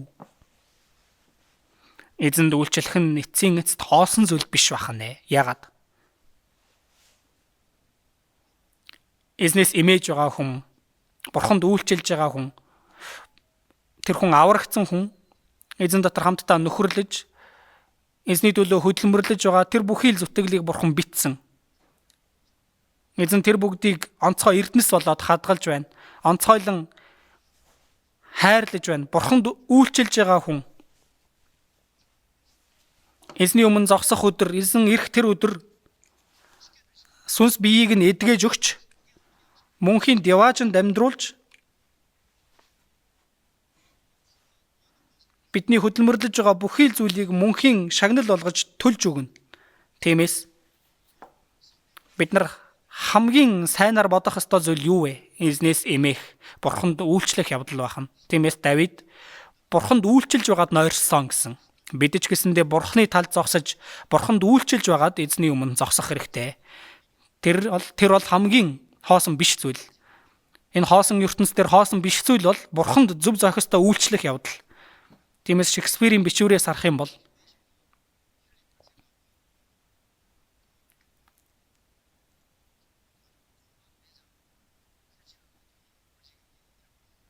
нэг хүн ингэж хэлсэн байгаа. Би хаанд итгэмжтэй байсныхаа хэмжээний талыг нь ч болтугай Бурханд итгэмжтэй байсан бол миний амьдралын эцэс төгсгөл ийм болохгүй байх байсан да. Бид нар энэ ертөнцийн итгэмжтэй хандж байгаа хандлагаараа Бурханд хандаж амьдрах ёстой. Ямар ч тохиолдолд Бурханд үйлчилж байгаад бид нар Бурханы өмнө зогсох хэрэгтэй. Хамт залбирая. Бурхан аав минь биднийг эзний үнэт цусаар зольж өгөөд эзний нэгүсэл болон хайрын дотор амьдруулж байгаад баярлалаа. Эзний өмнө зогсох тэр өдөр хүртэл бидний амьдралыг захирч өгөөд эзэн ирэх тэр өдөр магтаалалдар хүндэтгэлийг олж авахд туслаарай. Бүгд эзэн дотор бялхан мөр жимс сургуулан амьдрахад тусална уу? Эзэнд үйлчилж байгаад эзний өмнө зогсоход туслаарай. Бидний эзэн Есүс Христийн нэрээр залбирлаа. Амен.